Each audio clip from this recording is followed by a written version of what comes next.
Thank you. And are you recording to the Yeah, cloud? yes. Okay. Welcome everybody to the contest training session number 1 for District 57. Our first time back at doing in-person contests. So tonight we're going to be looking at what are the rules for in-person contests, some of them, and also, and principally, what do you do about finding an in-person location? Next slide, please.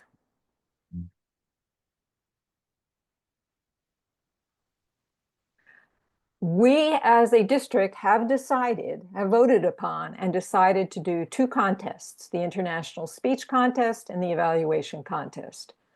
Well, we've been doing that for as long as I've known, so that's not a big surprise. It's 2 separate independent contests. They both have to be done in person. And it is recommended that you hold both of these events at the same time, one after the other. Next slide, please. This is the speech contest rule book. Make sure you get it. Hans, do you happen to have the link for this? If not, I think I do somewhere. Yes, let me put it in the chat for you. It's a really long link, so.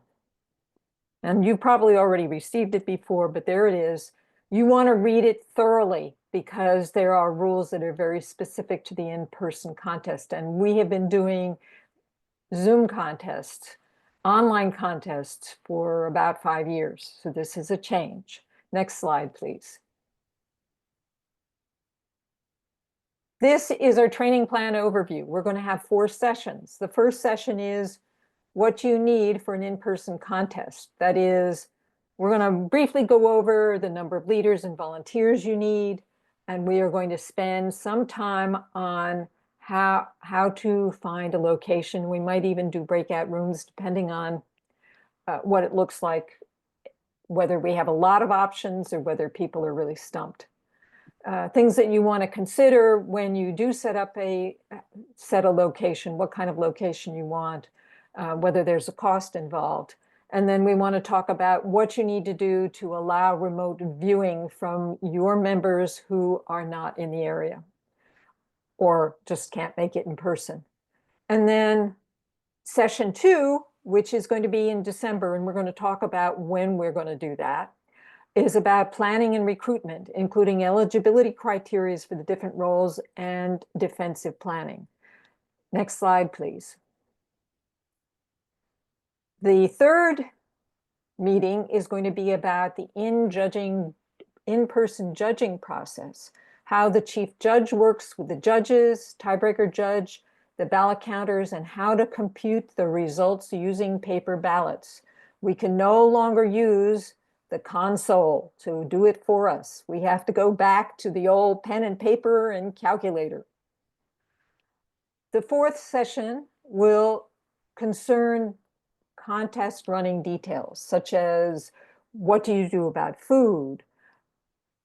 How about an agenda template, scripts for the area and the division, and how to do ballots, where you get the ballots, how you print them out, make sure you have all the materials. We're back to paper again. Although I think that some of the things you can do, like the eligibility forms, you could probably still do that online.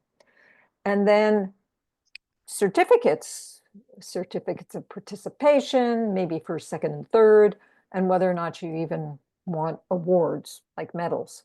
Next slide, please.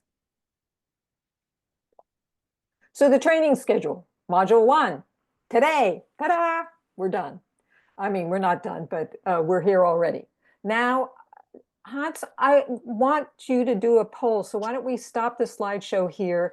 And we want to do one in December, we want to do one in January, and we want to do one in February. And we want to do it within the first 2 weeks of the month because we want to make sure that you have the information you need going forward to run your area contests.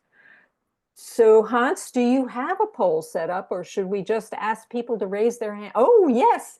Okay, so what is your preference for trainings on the day of the week, and Saturday morning or afternoon is also a possibility. So click, it's multiple choice. Can they click more than one, Hans? Yes. Yes, so click as many as you could generally make.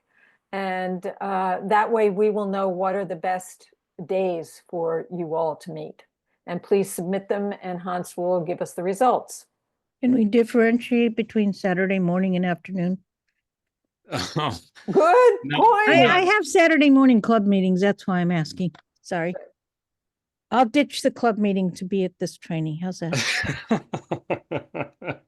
Sorry about I know, that, Kate. I know she's not alone though. I have an area director who has Saturday morning club meeting. Yeah. Okay. Then if we do that, it'll be the afternoon then. Okay. I realize that not everyone is attending this call tonight, but we got to make a decision at some point. And what we were trying to do is get a sense of what are your best dates, and then maybe have a different date for different meetings. So Plus, that you have you're recording them, aren't you? So it's okay. Yes, we're recording them. Yeah, Yeah. that seems fair.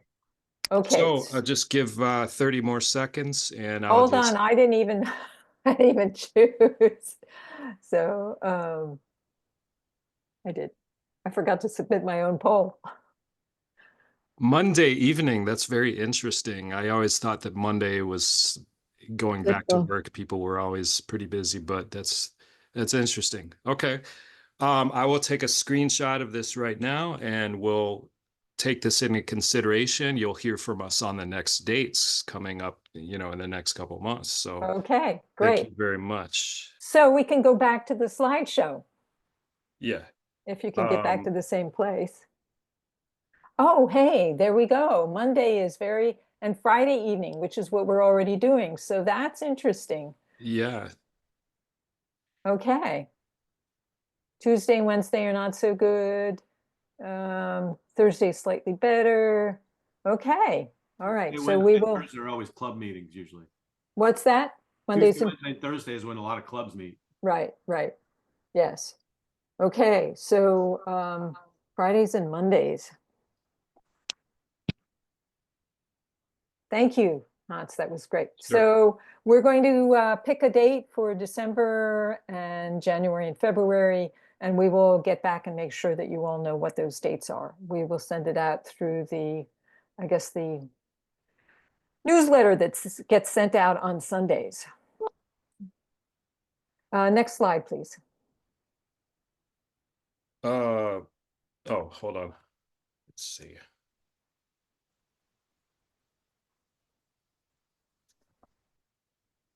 We don't really need to go over this. You all know the benefits of speech contests, or you wouldn't be area directors and division directors. But just to briefly go over and humor everybody. Contestants gain more rigorous speaking experience. And I can attest to that because I have been in 2 international speech competitions, one all the way to the district level, one to the division level, and also an evaluation contestant all the way up to the district level. And you get a lot of rigorous speaking experience. Organizers gain experience serving in leadership roles on a level that they don't find in their clubs. And it enables members to meet personal and professional goals. I suppose personal and professional goals in Toastmasters, but maybe in their own lives. And then club visibility is enhanced and possibly helps recruitment, certainly when they have contests at the club level. Next slide, please. Club contests. We want them done by the first week in February, at the latest, the second week in February, because then the area contests are in February and March, and then the division contests are in March, April. So it's kind of like an overlap of the second week or third week in February through the second or third week in March, and then moving over. But the division contests all have to be done before April 11th. And then the district contest is at May 17th. And all contests above the club level must be in person. Next slide, please. This is important. Club contests are not required to hold a contest. They can simply nominate a contestant using whatever process they wish. But if they do hold a contest, it must follow the rule book. Club contests can be in person, online, or hybrid. And if you have an international speech competition, you could allow your online people to compete.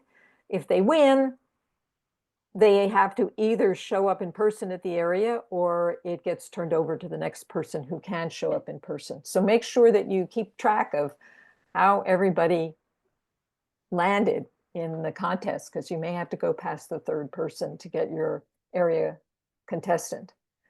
As directors, it's your responsibility to ensure that your clubs understand their options and that they prepare and motivate their members for competition. Next slide, please. Each area must hold a contest because contestants must proceed through each level, club, area, division, in order to remain eligible. Areas are allowed to combine forces with one another to make things easier. Next slide. Dual area contests. This approach can increase turnout and make it easier to fill roles.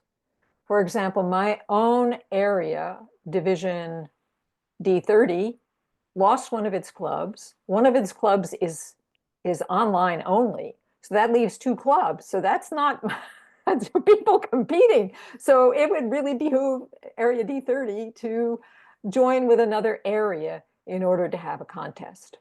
The contestants from the first area would speak first, and then the ballots would be collected and counted. Then Area 2 contestants would speak, and again, the ballots would be counted, and the same judges could judge both areas.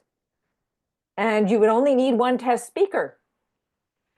So I'm wondering if all, and we could discuss this, but that all the contestants would be taken out to the breakout, to their, not breakout room, it's not quite, but the area where the room where they have to be away, the evaluation competitors, all of them, both Area 1 and Area 2, after the test speaker, write their stuff, and then their stuff is taken away from them. That's what I guess is the way in which she would handle it. But we can talk about that. And you would only need 1 test speaker, although you might want a backup, never know. Next slide, please.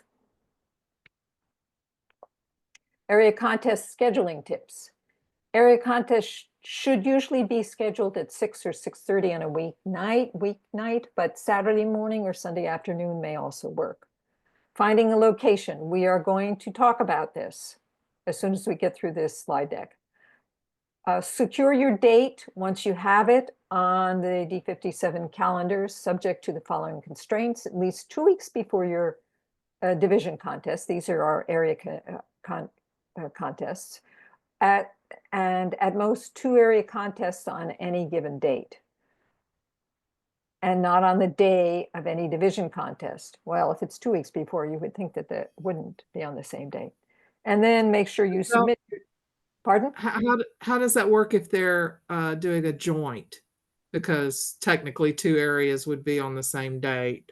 Yes, well, you can But they would be having it together. Yes. Yes, it would be 2 So- areas having it on the same date. That's not a problem. At most 2 area contests on any date, so you can do that. Michelle, Yes, if it's a combined 2 area contest, does that mean that they are the only 2 areas that can be on that night? Or could another area that is independent of them also have a contest that same night? I well, think that was my question. that Marty. is your Yeah, question. that's And what- yeah. So that's a good question. And I don't know the answer to that. So I think we're it going to should be, I don't recall, I think the only concern in past years was if 2 divisions had contests on the same night. I Okay. think areas, I remember previous years where there was multiple areas on one night, so I think it's fine.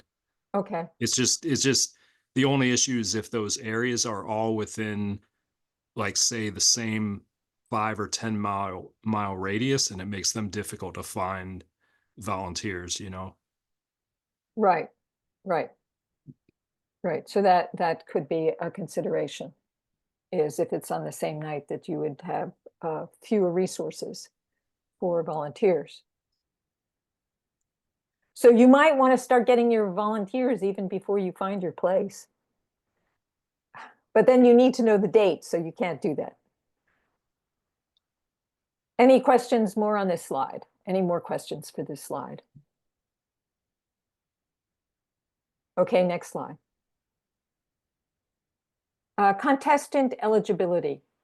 Hans, you had said you would go over this in your segment.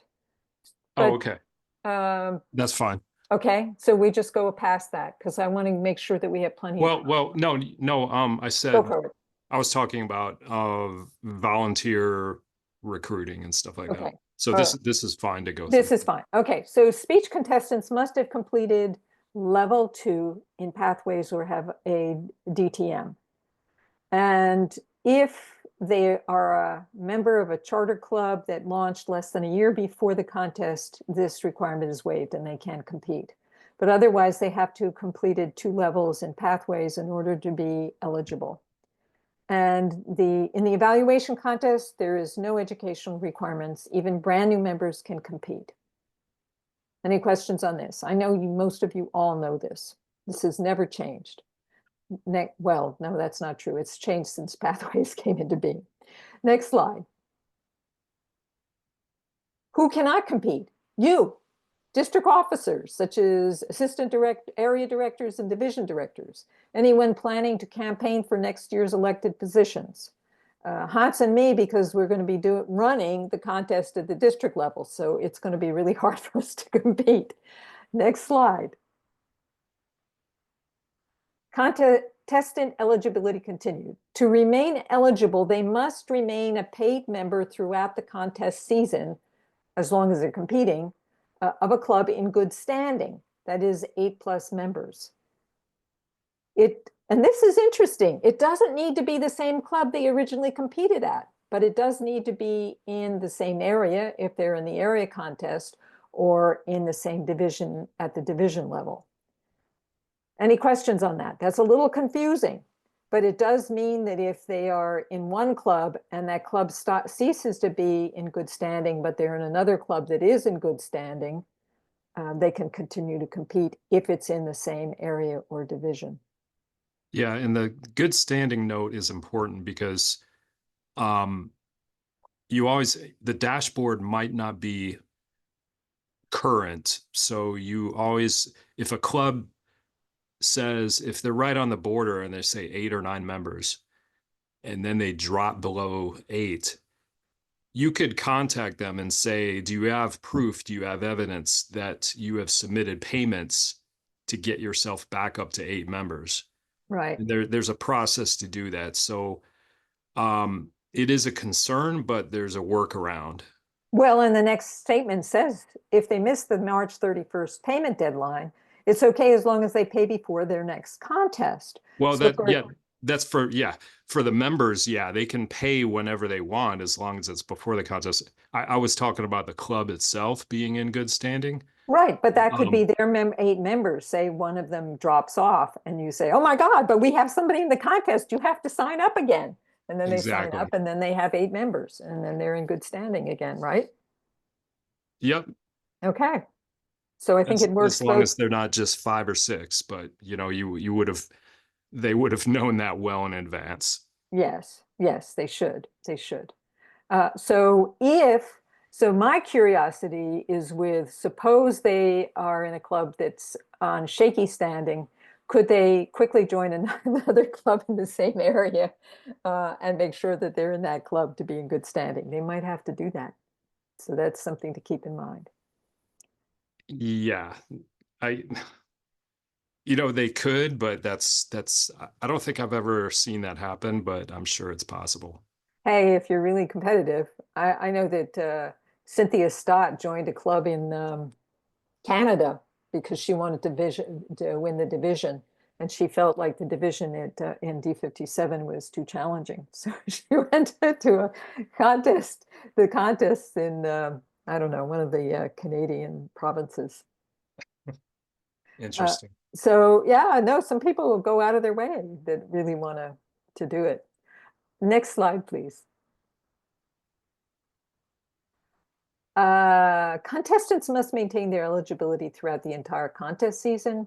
And if at any level it is discovered that someone was ineligible during the previous level, they will be disqualified, even if their ineligibility has been corrected since then. In other words, at the time of the contest, you must have fulfilled all eligibility requirements.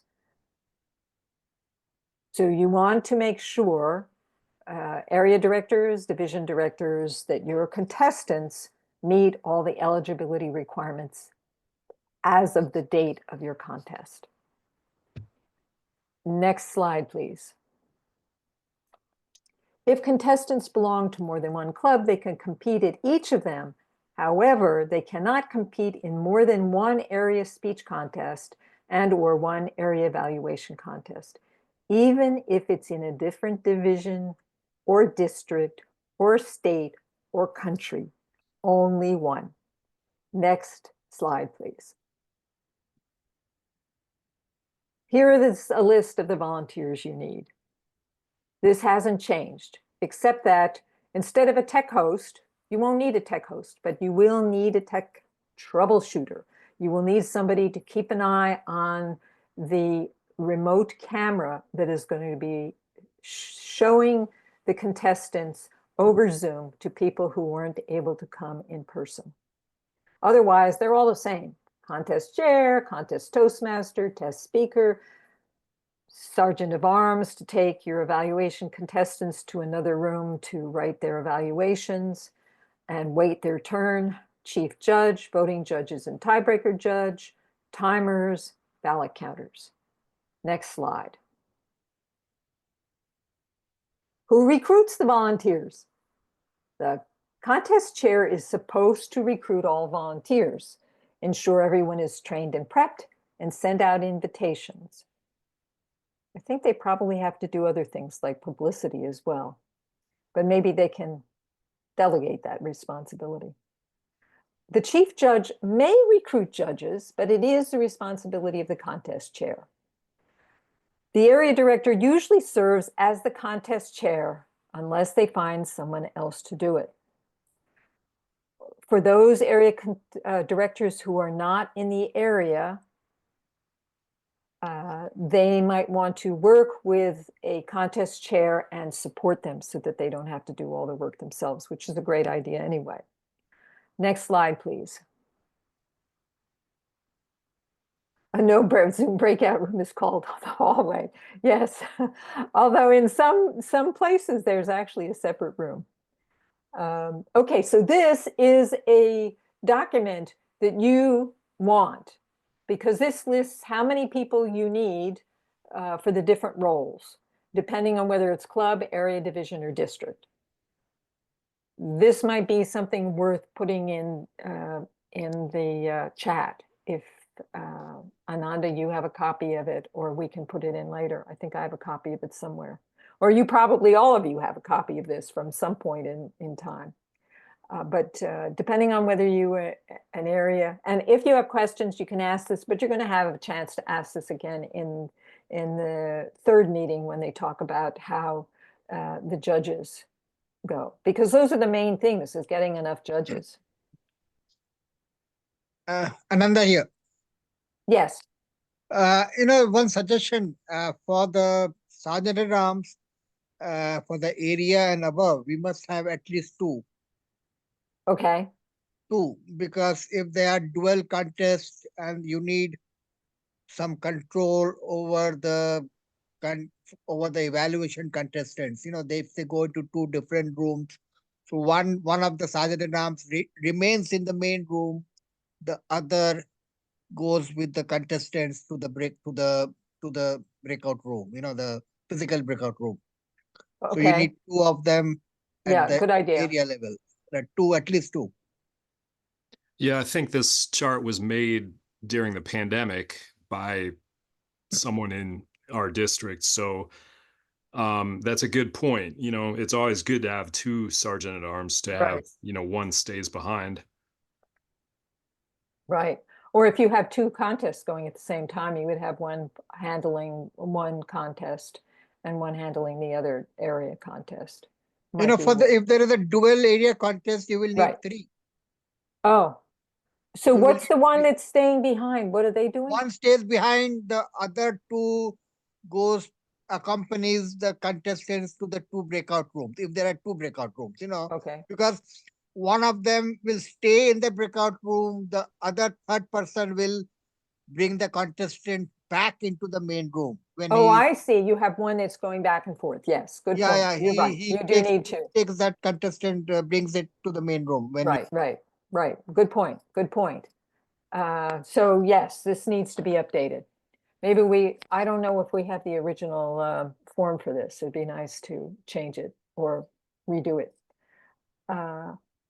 So Kathleen says it's obvious who the judges are in the in-person contest.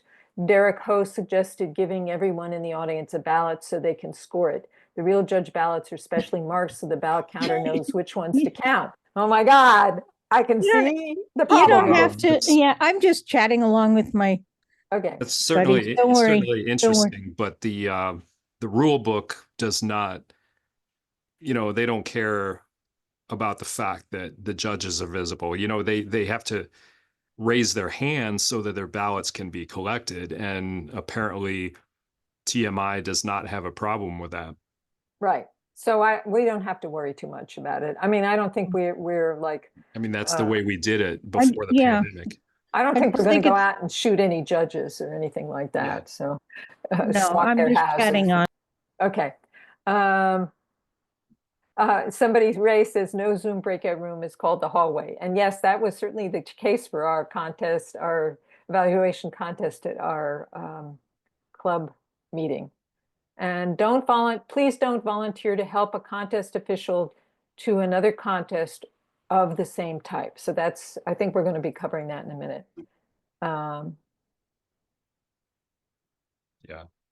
And keep the peace if right at the start. You guys are funny. Okay, next slide, please. Can contestants serve as officials? Contestants can be judges or chief judges at another club contest, but they cannot do it at the area division or district contest. Additionally, they cannot serve as any kind of volunteer at the same contest they're competing at, which guess what? Every one of the higher level contests, the area and division are going to be doing both contests at the same time. So just don't even, if you're a competitor, don't volunteer for nothing. Okay, you just be the contestant. Next slide, please. Who can be a test speaker? The ideal test speaker is someone that your contestants have never heard before. Try to get one from outside your area. Ask them, or district, even better, ask them if they have been a test speaker anywhere this year, and if so, where, so that you can check and make sure they haven't spoken at a place where their contestants might have seen them before. Candidates for elected positions on next year's district team cannot be test speakers. Next slide, please. What is a chief judge? A chief judge does not judge. Instead, they train and supervise their team, which is made up of the voting judges, the tiebreaker judge, timers, and ballot counters. The chief judge conducts the judge's briefing before the contest, ensures that the ballots and timing reports are valid, handles any protests or controversy, and delivers the list of winners to the contest chair. I'm putting this in here, although this is going to be gone over again in session 3, because you may be wanting to look for your chief judge now, because this is a very, very, very important role. It's one of, after contest year, it's one of the hardest roles to fill. So, and you want somebody who's experienced, who knows what they're doing. Next slide, please.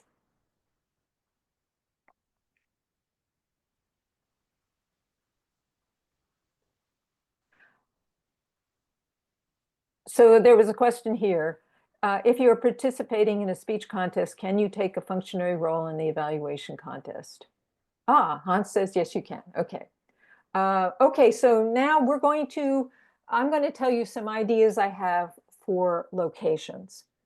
And then we are going to stop sharing the slides, and we want you to have a chance to either meet with your area or division members and talk about possible places that people can, that the chairs or the contest chairs could look for a location for their contest.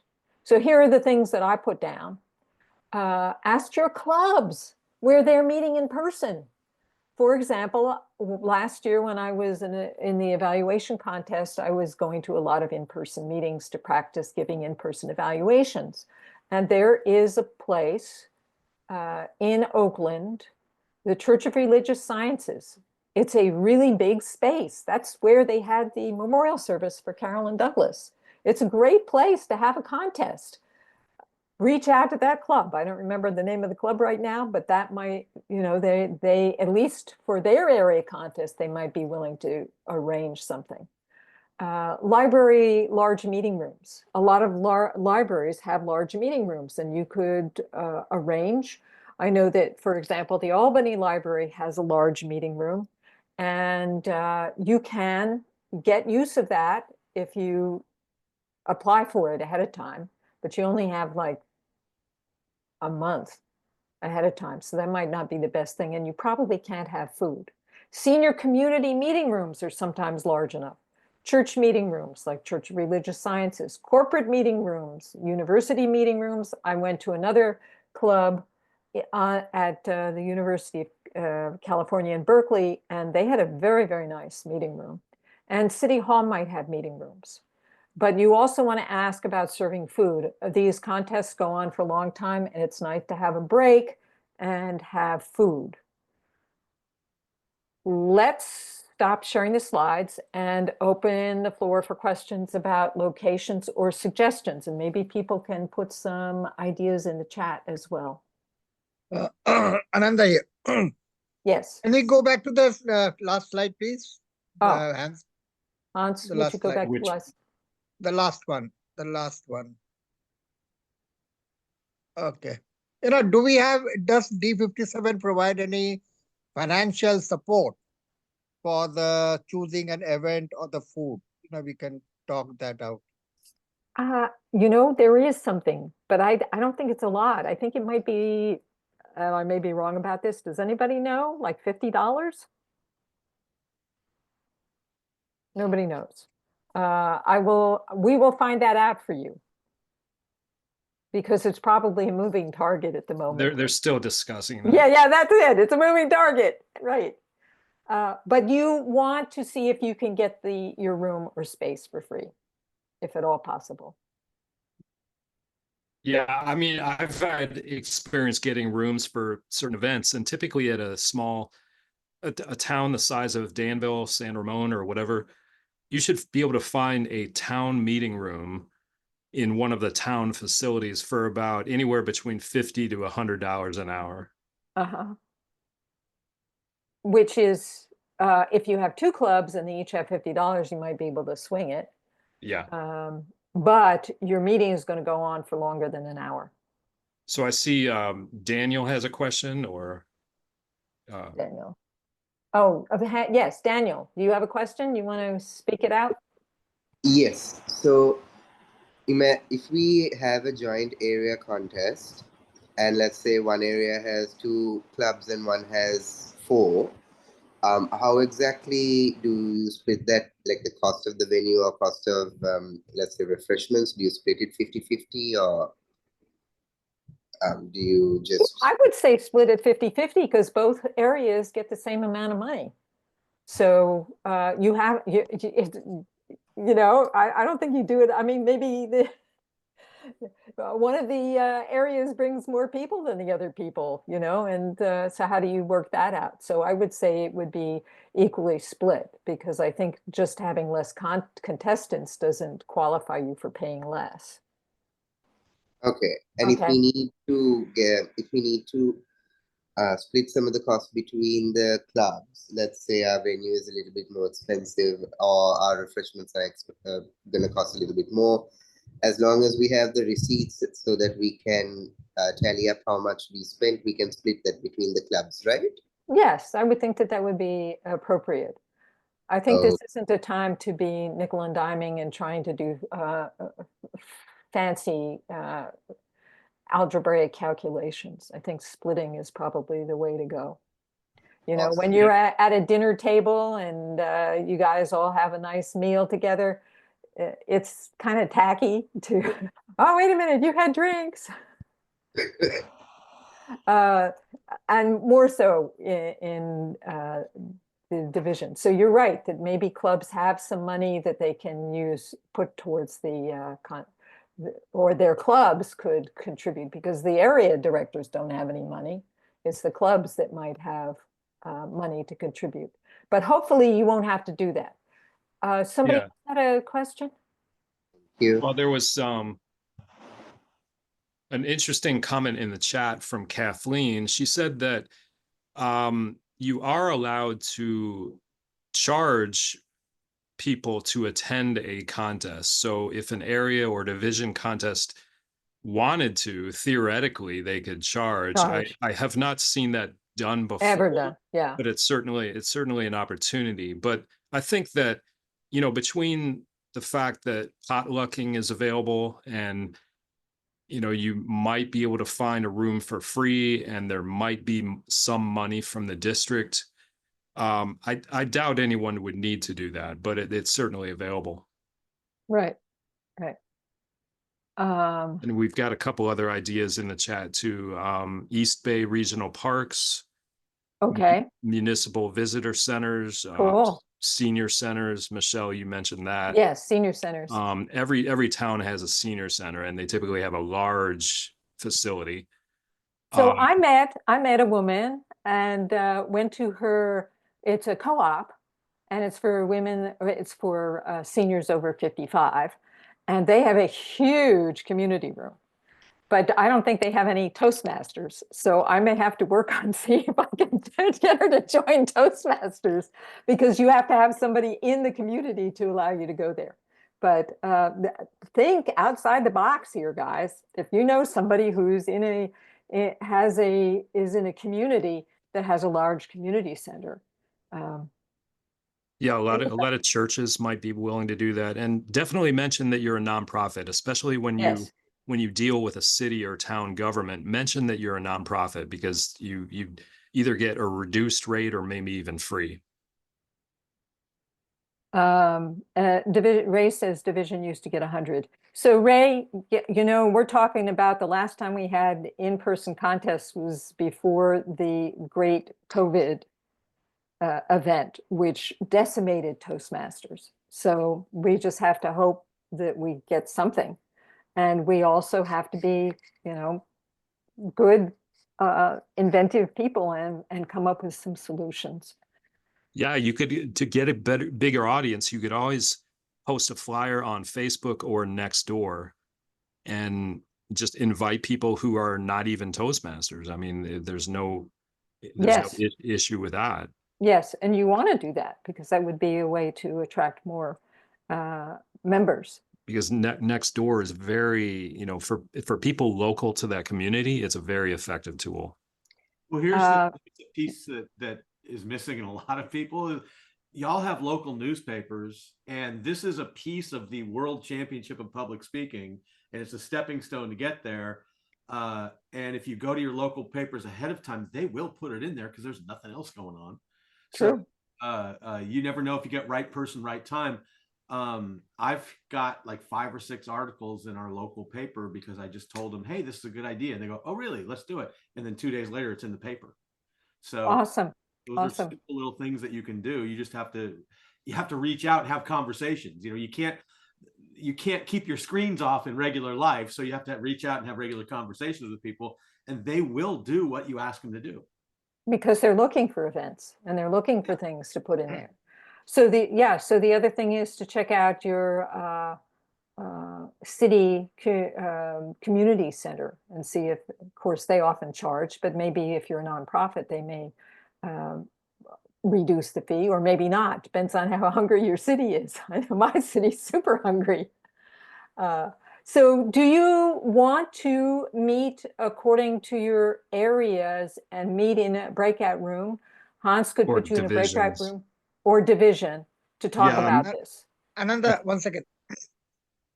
Ananda, with this discussion, we rule out whether there's any cost for streaming. We rule out, right? Cost for Cost for streaming or Wi-Fi.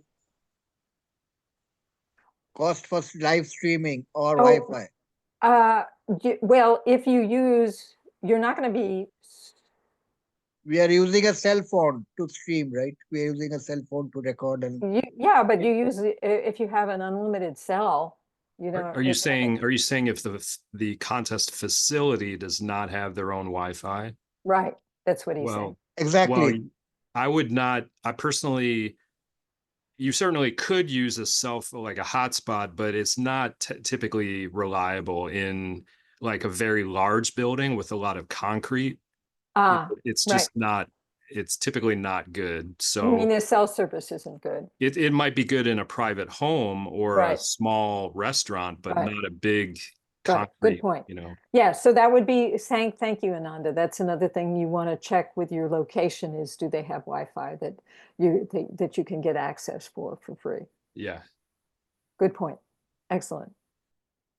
So for the breakout rooms, I do have breakout rooms available for each division. If you belong to a certain division and you'd like to talk to other people in that division about ideas, that's certainly an opportunity. We could do 5 minutes or so.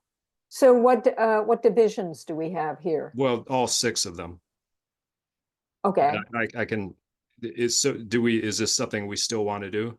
Does anybody, do you want to be put into rooms? Let's get do you want to do a poll? Can I see a show of hands? How many of you would like to talk about this? We're going to force people in there anyway. So Yeah. What is the question you're asking? well, the we're just breakout? thinking about giving 5 minutes for members of each division the opportunity to chat with each other about ideas for physical facilities. You know, what can they think of for within their geographic area that's an opportunity? You know what I mean? So Janet says she doesn't think any of her area directors are here. Okay. Okay, Well, even so just members of that division. I've got 6 breakout rooms, one for each division. And if you belong to a club in that division, it might be a good chance to talk about ideas. Jen says no thanks. Okay. Okay, look, it's up to you. I mean, we have the time. It's we haven't even been on this call for an hour, and we do have the time. So if this is going to be beneficial for you to talk to your members, this would be a good time to do it. On the other hand, you could always talk to them the next time you have DECM and get together at that point, at least with your area, your division and your area leaders at that time. And But I you're do here. realize that some people here might not even know which division they're in. That's always a possibility too. Okay. So I would really like to see Assistant Area Director E4. So if you know what your division is, would you put it in the front of your name right now? Everybody put. Well, I was just, if we were going to do the breakout room, I've already prepared them and people can manually pick whichever the one they want to go into. Oh, and you have it based on the name of the division, the alphabet. But this would require us to, you know, as they go into those rooms, the rest of us would just be here for 5 minutes. So Right. if that's fine, I'll open them right now, and I'll just, if anyone wants Right. to join, they can go ahead and push that button. And if there's nobody else there, then you just stay here with us. But this is a chance to communicate with other people in your division and see how you can help each other. For some reason, my breakout room button no longer works, so forget about it. I had them all set up about an hour ago. I had them set up an hour ago, and now the button just does nothing, absolutely nothing. So forget about it. Well, I tell you, the hybrid meetings, every time we do a hybrid meeting for my club, something new happens. So it's like, oh, can't you just make a list of all the things you need to know? I say every time I come, it's a new thing. And I'm one of the hosts, so if for some reason, yeah, that's weird. Okay, well, we're not going to do that. But does anybody have any more comments or concerns or questions? Oh, wait. It's because I hid it in a pop-out window. Here. I'm gonna launch them right now. Okay, great. Here we go. That's hilarious. Okay, so there are breakout rooms. There's a button that says more, and if you click on that, there's a square with 4 little squares in it. Click on the breakout room and go to your area, your division breakout room. And I'm giving you 5 minutes, and then the rest of us can just we can keep talking about various ideas on the same subject. Right, or help you come up with some solutions. You all know what division I'm in?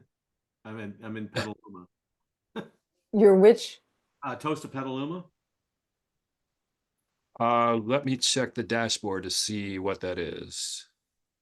I want to say C, but It should be C. Okay, Ray, go to C. there's nobody in the room. But we can check. I can't see the breakout rooms to select. I don't know what happened, You Hans. click on more, and then Click there's on more. Okay. I and then did there- click on more. And did you see a little square with 4 little squares?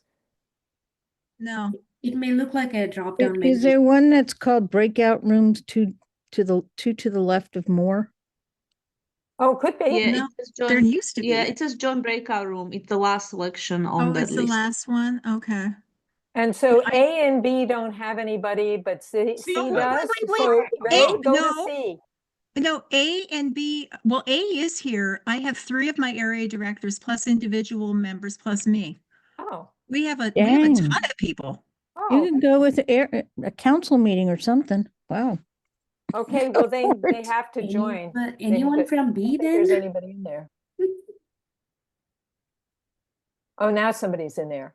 Okay, come on, go I'll to your go. rooms. Hang out in B. Come on, go to your rooms now. Be good. To your rooms. Anybody not know their division? Division B needs another person in there. Anybody in Division B? Well, that's fine. They You can can pop in. One of you guys could pop in. they can come back in if they want. Right. Leabov, what division are you in? I will manually close Division B. Okay. I think you're an A and B, right, Lee Bob? I know you're an A for one club. Ah, you caught her out. She's gone. Sometimes you have to push these people a little bit to get them to do what they need to do.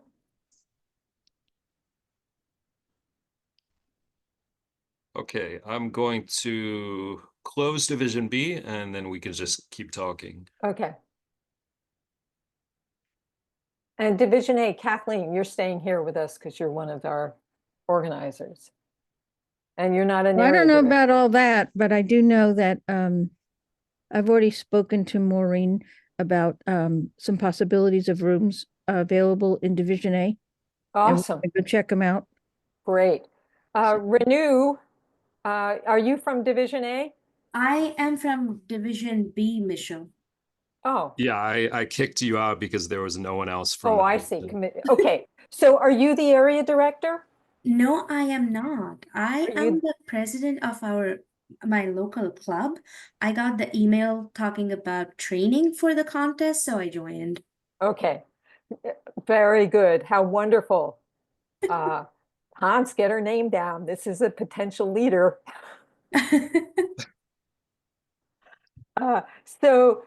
Renew, does your club meet in person or hybrid at all?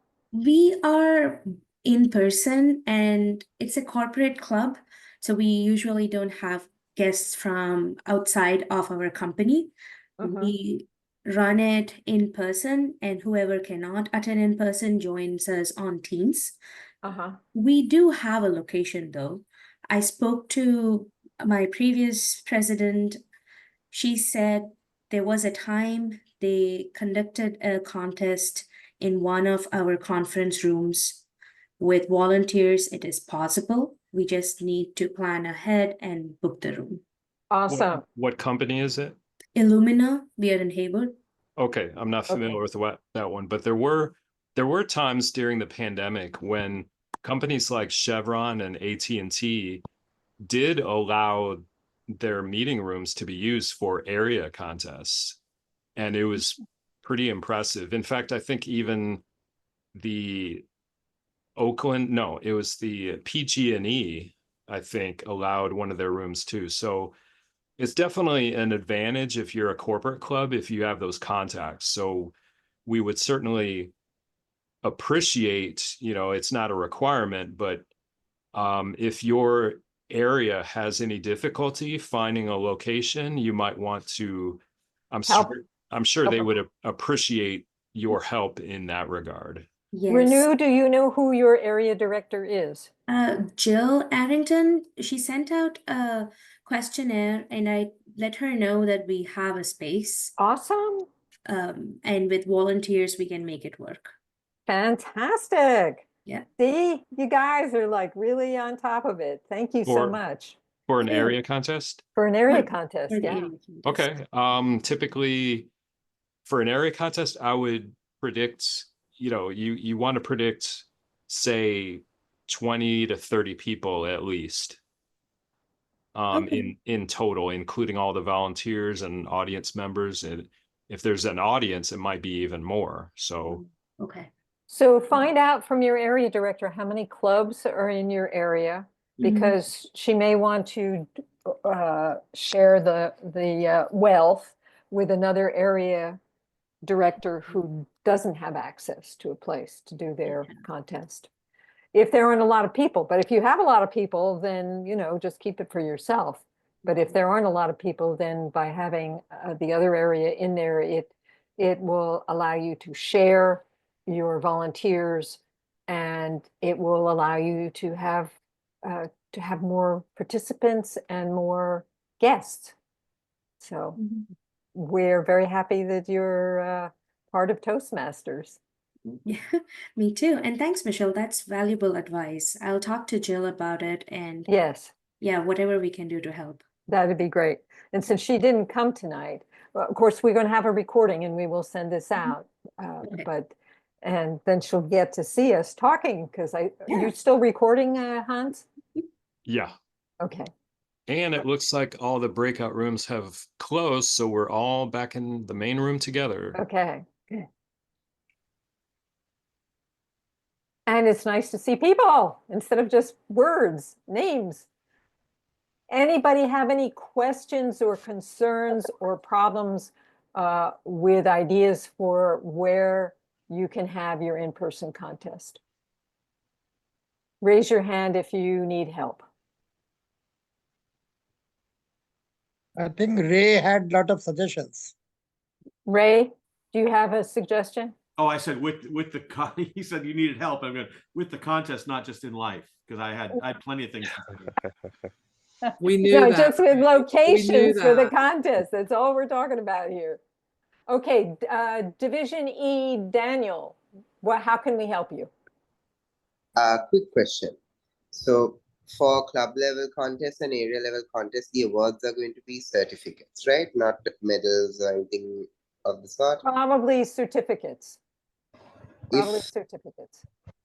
do we need to enforce this? Just saying if one area has certificates and another has medals, some of the members of the area that just had certificates would feel a little how do I say this? Well, Felt, yes, bad. So, so this is something you want to take up at DECM. okay. And see if the district can make a decision about how people handle this. When I was an area director, I actually used my club's what was it? We had these coupons or whatever it was from the Toastmasters International, the gift certificates. And I managed to work out the money so that I could get 2 medals, because I felt like it was really important for people at the area level to get medals, but they are really pricey. And you know what? After you pay that, you have to pay $7 each for them to be mailed. And then you have to mail them again because you want to have them all come to you, and then you have to mail them out again. So it's tricky. But now it's easier because you can actually give it at the contest. So you don't have to mail it. You just collect it. And if you're working with another area, maybe you can combine to have the medal sent for 2 areas in the same package, so that you save on the postage, because postage is expensive. $7, I think. It's okay to get creative with your. You don't have to give medals and ribbons and whatever it is. Give like give like 3 sizes of kumquats or something. You know, give something just to denote something special for that day. Yeah, People will be just they'll actually probably like that better than the little medals that, because I hate to say I have like probably 30 of those things that go around your neck that were there, and I couldn't tell you what one is from the other. It's like, oh, the ones that are second place I didn't really like that much. I like the first place ones. But if you gave me a jar of horseradish that was bigger than the second place guy's jar of horseradish, I would be so satisfied and happy with that. I'd keep that jar of horseradish till its expiration date. That is kind of exactly what I was going to say. I wish I had the picture, because picture is worth 1,000 words.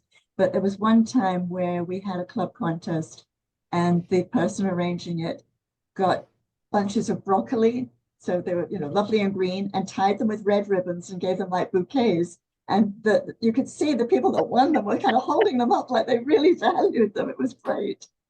Or, the other thing is to go over to Trader Joe's and get some live plants and put a ribbon around that. And then you could give plants, and people, plants are nice. People flock to fun.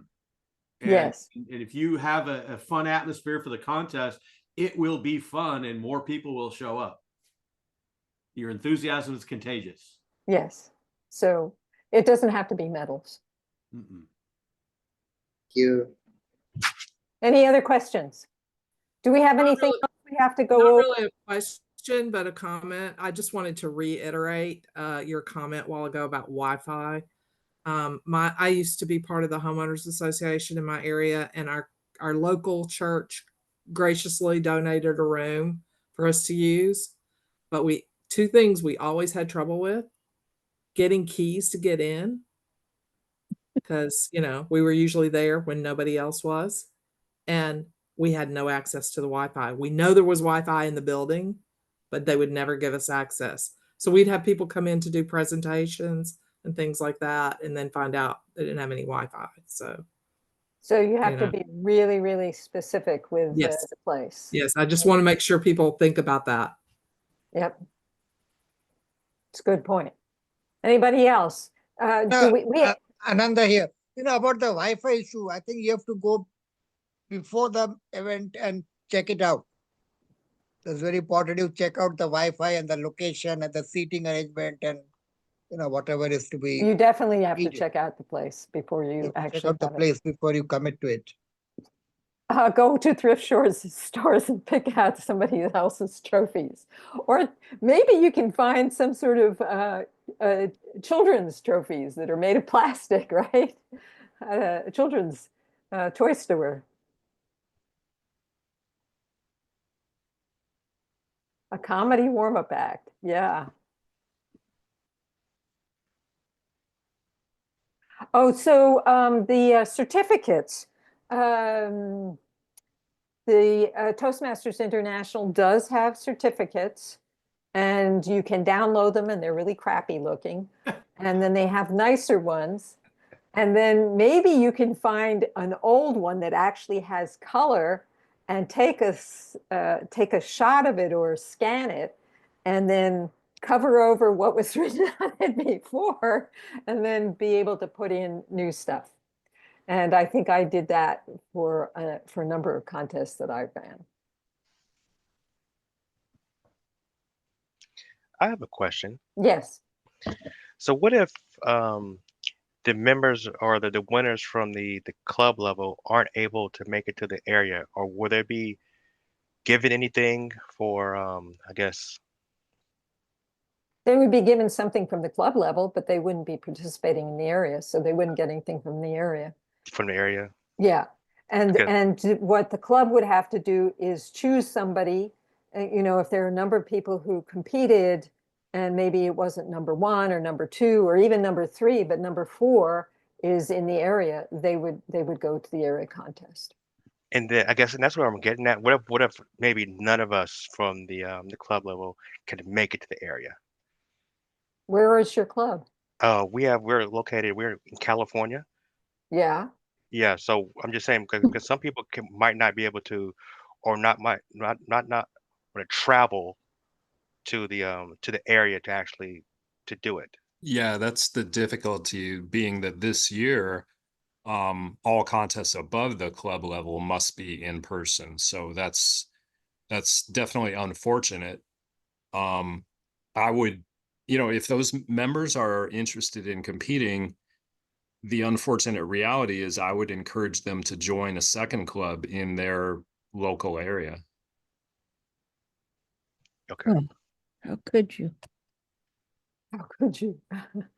And you know what, Gary, I understand. We have a club in my division area D30, that is, it's totally online. I think maybe they have 2 people in their whole club that might be local. They have people from all over the world. And is it going to be like this, like going forward? We won't revert back to having it. Virtually. Yeah. Well, we actually had the option of having an online competition, and the DECA meeting, people voted, and just by one vote, they chose to do the 2 in-person contests. Well, And but Michelle, tell the whole story. oh, I It wasn't wasn't there, that so you had, that's the only story I heard. So go ahead, Janet. it wasn't that you had virtual or in person. It was you had to do the in person. That's right. That's You right. had to do the in person evaluation or tall tales or whatever it was you chose. And then you have to do the international speaking, and That's that had to right. be in person. Right. And But you you had didn't. the option to do also a virtual. But Yes, those Janet. people could not advance. Well, they could advance to the district level, but they couldn't advance past that. Right. So, Janet, you didn't give me a chance to explain it, because I know and understand how this went. And I totally understand the wisdom of that. First of all, because it's the first time we've been doing an in-person contest for 5 years. So I think that our area and divisions focusing just on the in-person contest is plenty. And I'm grateful. But it is hard for our virtual members. And so I'm also speaking to Gary, that is difficult. But Yeah. I say on the club level, they can compete. And if they win, they have the choice to travel to the contest if they want to, if it's, you know, that important to them. Or as I forget who suggested that, they could join a local club and compete there. Because if they're that good, maybe they can. I mean, when I was competing at the international contest, I always competed in 2 different club contests. Of course, they were in the same area, so it didn't it didn't give me much choice. But okay, any other questions?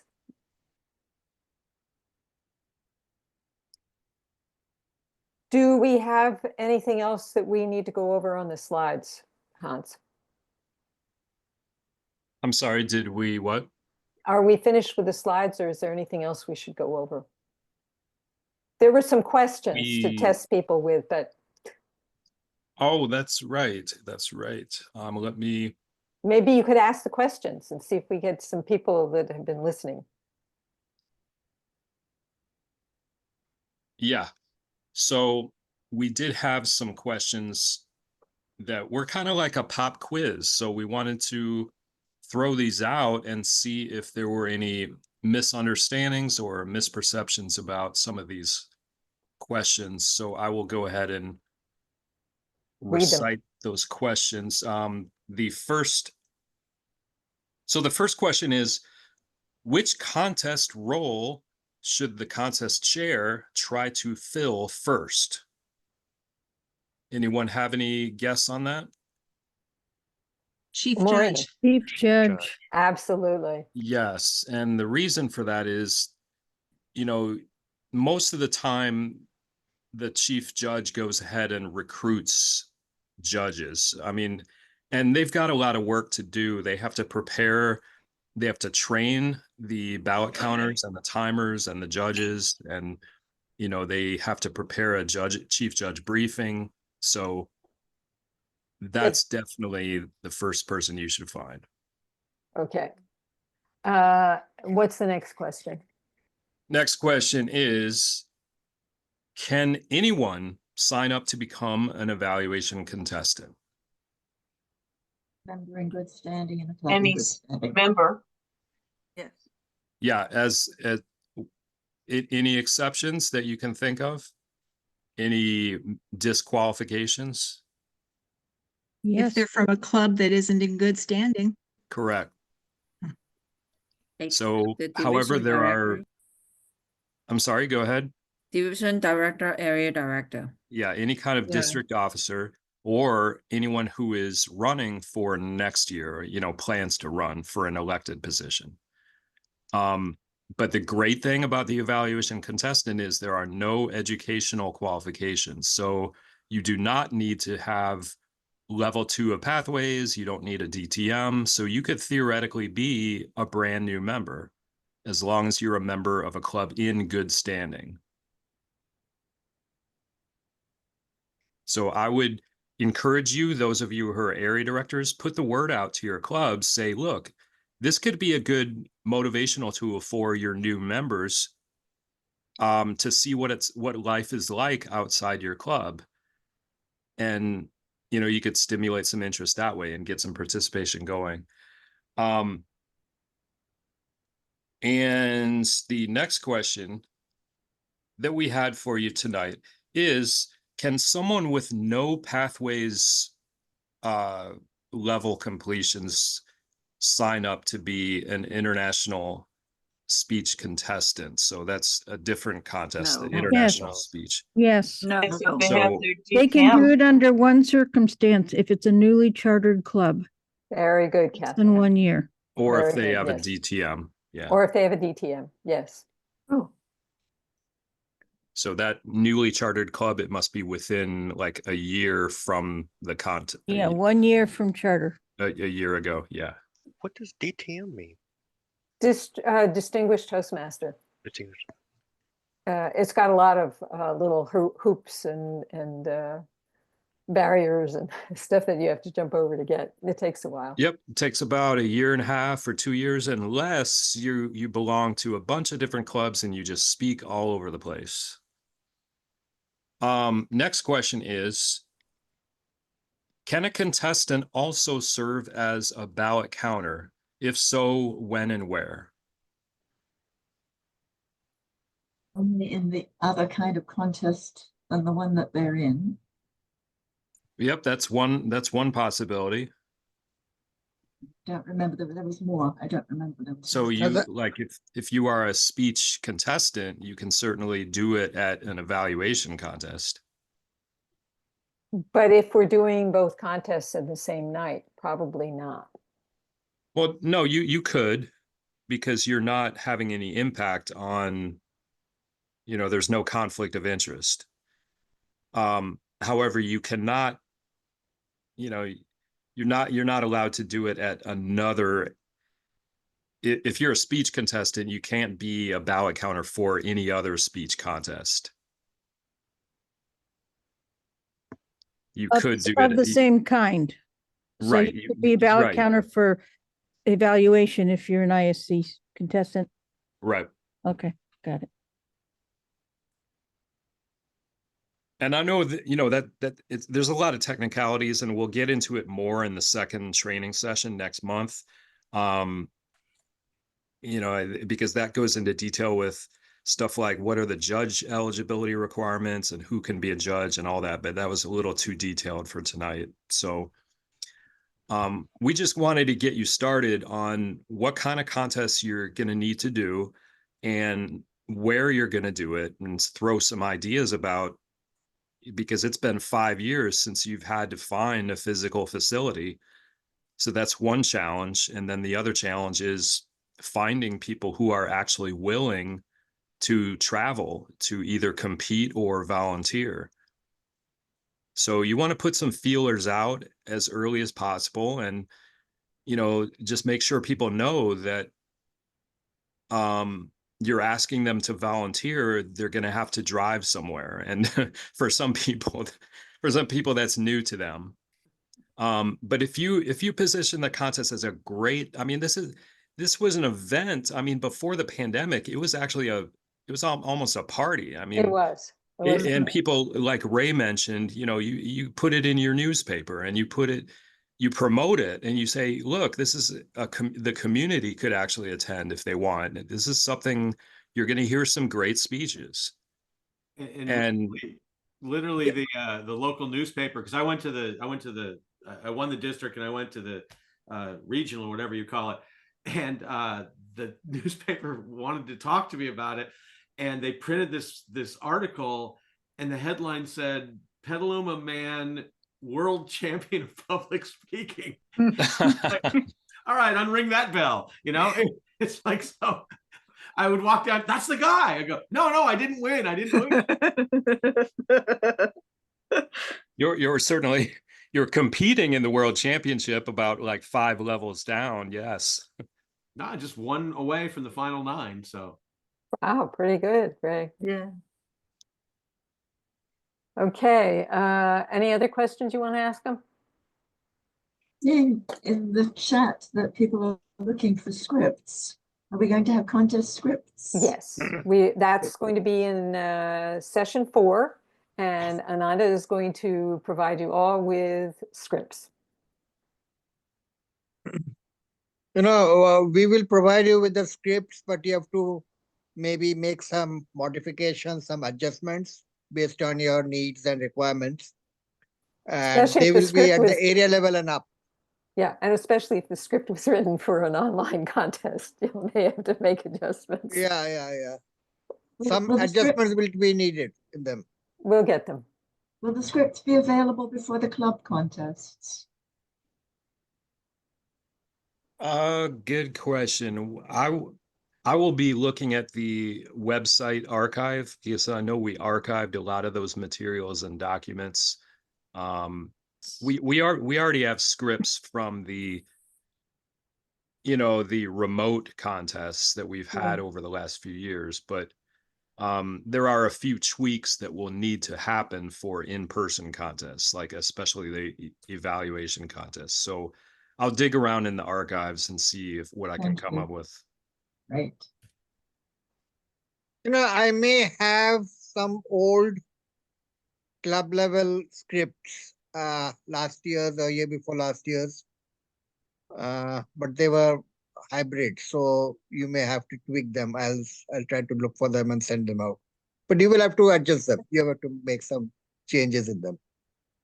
I think we can all access that on Google Docs. I believe the scripts are already there. But I was looking for a script. If anybody had saved a script from 5 years ago, that would be really useful. So Ray, you said if you have someone who likes to compete, encourage them to be a ballot counter at some point, it will open their eyes on what they need to do to win. But actually, I think being a judge is a real good way to learn. No? Well, that's just you thinking about what they're doing. When you're the ballot counter, like I didn't compete one year, and my friend was in the finals, and there were 20 judges at the district final. And my friend had a great speech, but it was really dark. So he won on 5 ballots and he didn't appear on the other 15. Wow. So it's not about, you don't have to win each ballot, but you have to be on every ballot. Ah, You have to remove the things that might lose you votes or have oh, a interesting. blind eye. Yeah. Really eye-opening. And I coach a lot of people, I coach a lot of speakers, and last year I had 6 district champions, and I had to teach them that this is what you need to do to take that out and do this kind of thing. But it was eye-opening for me, and that's why I put that in there, because if you have somebody that's good and likes to compete, they need to know how Toastmasters think, because it's not the way most of us think. It's true. It's true. And I think our club might have old agendas, Great. like Carl Wasden and Renee, who Karen and I were talking about.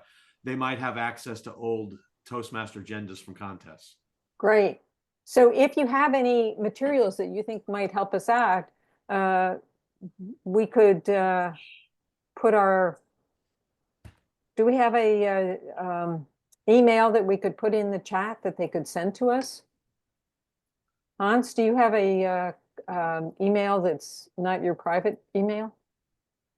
What was the document they needed? Well, Ray said that they had an agenda.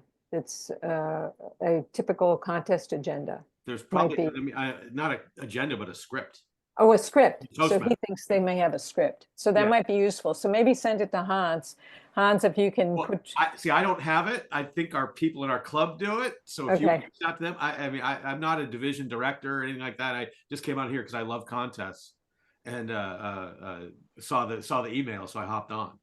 Oh, okay. Yeah, So we you had- don't actually have access to this script? I may. I'll look see if I have something, but I know that Renee Hawk probably does, who is some form of person in our club that has Right. a role. She's usually something or Well, other. if you find something, you have my email, because I know I communicated with you last year when you were one of my guest speakers. So please send it to me and I will Yeah. send it to Hans. Okay, Yeah, cool. and I'll put my email in there. But so we do have scripts for both single area and dual area contests, Right. for running it remotely. But it's been a few years since we did it in person. In So person, I'd right. be interested in seeing any scripts from 5 or 6 years ago that were in person, and the agenda forms. I remember we used to print out agendas. Yep. Or programs. I think I even remember a dual area printed agenda from several years ago. So I'm going to see the website archives for D57 have been taken down. So we're going to have to find out if any of those documents still exist. But if you find any, I would definitely appreciate seeing them. Yeah. So Ginger said, can a club level contestant take a functionary role in an area contest? If you're not competing, of course. If you've already, you've come in third or fourth, you certainly can do that. Probably you wouldn't even do it if you were third, because you're a backup for being a competitor in the contest until you're sure that the person that's supposed to compete shows up. In fact, the second place winner in your club contest usually shows up at the area contest as well, in case, your main contestant doesn't make it to the contest. You have to be there.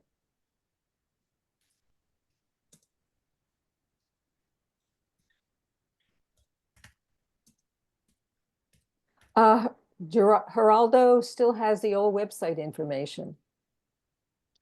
Yeah, Oh, we're gonna have to, Gerlando. yeah, it's not publicly available. He'll have to give us some kind of password to get into it. Okay. But there was a ton of stuff last year. So somebody put in a CM evaluations. What's that? It's a contest master script for the evaluation speech contest. Oh, okay, great.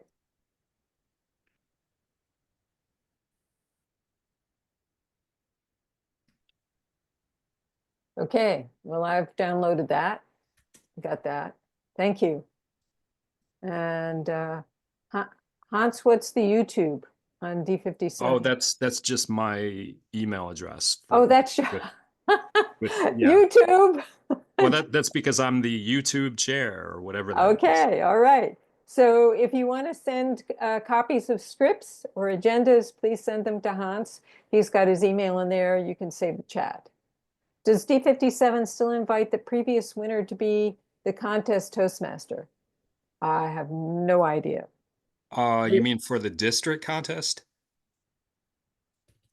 Yes, Or that used to be the tradition. I don't think it's the tradition the last 2 years, but it used to be whoever won the contest the previous year was invited to be the Toastmaster for the following year if they Oh, were interesting. meeting again. But I don't know if we maintain that tradition. Right. That's an interesting thing to consider because we are going to need to have a Toastmaster for our contest at the district level. Yeah, and if you could ask Orlando also about the list of previous champions, wouldn't that be nice to, you know, Yes, that would they'd be like to helpful. coach up some of our promising young, promising folks. Okay. yeah, I've got lists of I've even got lists of all the judges for the last 4 or 5 years. Wow. You are So, supposed to but I erase don't, of that. course, but You're of course supposed to I don't. erase that from No, your. but I don't make that. You know, it's just on my personal, The anonymous. It doesn't make it public. contact list. You're going to use it to, what is it? I shouldn't have said that, but blackmail people? I should have said, like ballot counters, sergeant at arms, stuff like that. But I mean, But yeah, I've wouldn't got that be a good contestants. thing to share? People who are willing to perform those kind of Because roles it have done it changes. before? It No. changes. Well, No. you can definitely share people who have been, for example, Toastmaster, Judges. sergeant, stuff like that. I mean, but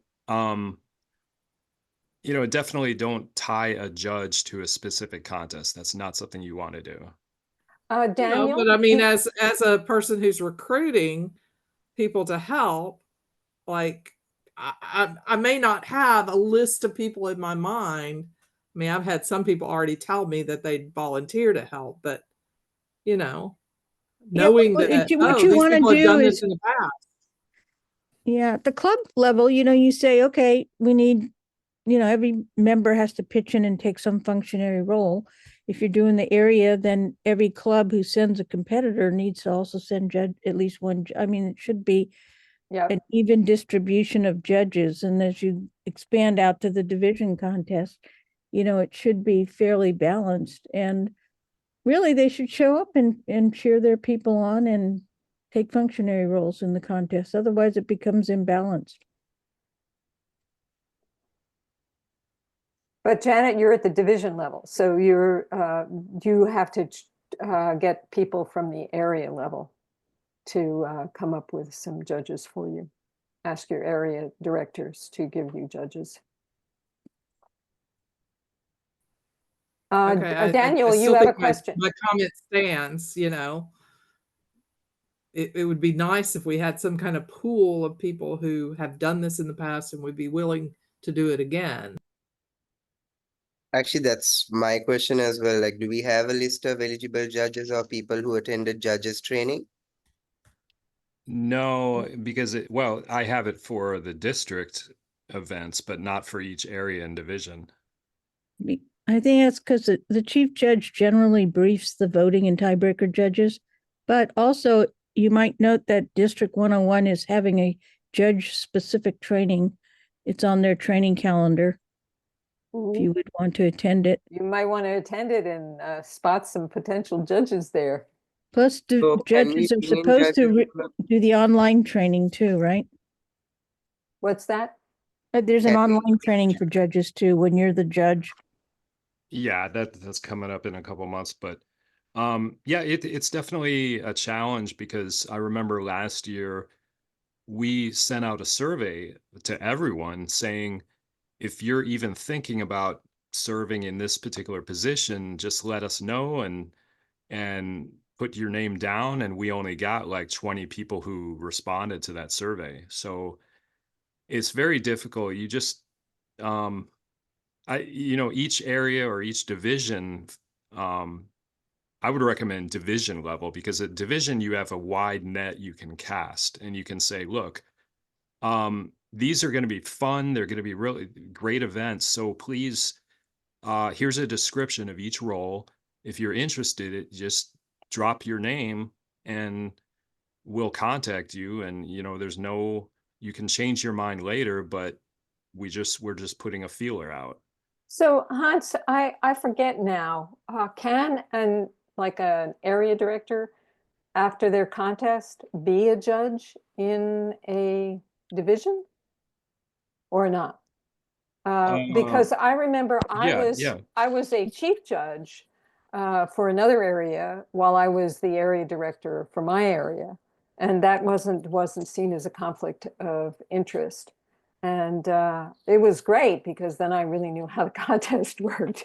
So that, you know, if you volunteer, then the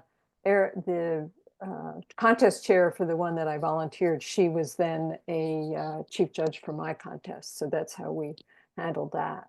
Yeah, I've seen it happen before where each area director was, you know, the division director told them that, yeah, I need you to be a judge at the division contest, but that's up to each director. You know, each one has different theory, you know, but it's definitely going to be more challenging this year because of the in-person requirements. So all of the officials, not just judges, but every official must be in person. Right. And I see Ray has his hand up, or yes, Ray. Okay. The best, the chief judge at the district, best job I ever saw was Dennis Dawson. He reached out to everybody that was eligible to be a judge for the contest. I need your help. I need as many judges as possible. And he wound up with 20 something judges. And I told him, look, I can't do it because a guy that I'm coaching is in the finals. And he said, well, you can be a ballot counter. I go, okay. And that's where I got the eye-opening thing. But by sending out this preemptive shot to everybody that has a chance to be a judge, he got a ton of replies. And he didn't ask me. He just said, I want you to be a judge. You're eligible. Join me as a judge. And a lot of people said yes. And that's what I would do if I was in charge of the district to do stuff like that. If I was the chief judge, that'd be what I would do to get as many judges as possible. Because then there's no bias. You got all these people from all this area. And if you put it out right away, they'll go, oh yeah, I'll do it. But if you wait, I need a judge. No, nobody shows up. Yeah, you don't want to wait. You want to get your judges as soon as possible. Yeah, it's like checking the boxes to get presidents distinguished. We wait at the end to scurry, plan ahead for it, and it happens easy. But get judges now, not. Yeah, and you can work a deal with division heads too. You know, I'll judge for your contest if you judge for mine, or that kind of thing. What I have seen too is, for some reason, there can be a bias. I don't know if it's a bias. I think everybody judges fairly and follows the rules, but it can have the appearance where you have all the retirees who have time on their hands suddenly are the judges, as opposed to, you know, the jury of your peers kind of a thing. And I just think we need to pay attention to that kind of thing, because it could skew the situation without realizing. The quid pro quo doesn't work. Why doesn't it when work? I can't be a functionary in any role. Oh, right. Yeah, because I live in Arkansas. Right. Mm-hmm. Right. Yeah, but you're going to have to get yourself a contest chair anyway, and the contest chair could do that.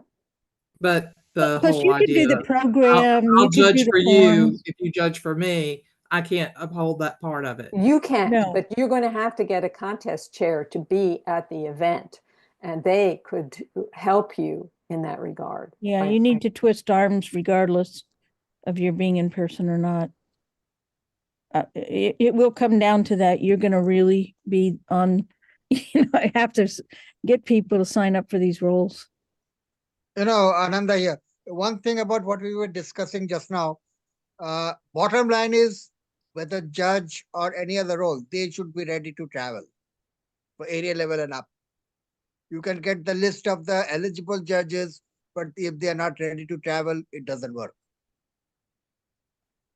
They have to be ready for traveling to the venue. You can get 20 judges, 30 judges, but if they're not ready to travel, it doesn't matter. I'd say more people are likely to accept the idea of travel a month ahead of time than a week ahead of time. Right. Agreed. Good point. Good point. Yeah, we did this for many, many years. We had in-person contests. Yeah. And those people way up there in Eureka or whatever, they had to come down. So it's doable, but we have to get in the habit again. And it does mean that you have to reach out to people. Every chance that you have a meeting like this, reach out in the chat, ask people what they're doing, make friends. When I first became a Toastmaster and I became the president of my club, which was 6 months after I joined, so it was really crazy. Cynthia took me to, I don't know, it was a training or something, and she said, bring a clipboard and paper and go around and meet people and ask people if they would be willing to be a judge at our club contest. And I got enough people to be judges at our contest in Oakland by walking around and asking people. Yeah, if you ask early and you ask in person or make a direct contact, you're more likely to get people to agree. And conversation works way better than email. Yes. Absolutely. Yes. Absolutely. So make your phone calls. Yeah, nothing good happens outside of a conversation. And just understand that there are other people, like reach out to the other, check the District 57 list of who are the area directors, reach out to them, see how you can help them. Maybe if you're, like Janet and you're in Arkansas, you can't show up in person, but you may have people that would be willing. Like in my club, I have a lot of people who are willing to speak as test speakers because they love to speak. So that's something I can use in negotiation for getting the people that I need. Or you can offer to do the program for the event, right? Or do the advertising for the event, even though you're far away and can't attend the contest. You could at least do that kind of thing. It's kind of a warm-up deal. Good idea, Kathleen. All right, have we beaten this horse to death? Do we have any more questions? Do you want to put up the slide that says resources? The resources on the Toastmasters International and on the district are pretty lame right now. So we'll wait until another meeting when they look a little more robust. Oh, he's going to put something up anyway. Okay. Questions, resources. So there is a resources speech contest, and it does have some tutorials and some information there. It's not as up to date as it should be, but that is somewhere that you can go. And you could probably just Google it and you'll find it. And I think I'm not sure if Toastmasters has posted their resources. They used to have that online thing, but they're going to take that down, of course, and put up the newer stuff. Right. Don't forget to reserve your contest date once you have a location. And we're going to get back to you on the December training and the other dates. And the contest resource page for D57 is, does it have any information, Hans? Well, there's nothing. Gerlando has to finish the site. So currently it's not publicly available. But we will keep you informed. Anything else? I think that's it. You guys did a great job. You kept it upbeat. I really appreciate it. Thank you, Kathleen. Yeah, had a good time. Okay, how about going and enjoying the rest back into stealth mode with yeah, my your buddy. Friday evening. Have fun, and we will keep you Stay warm. trained. Stay warm. These are not the Toastmasters you seek. I I am not a judge.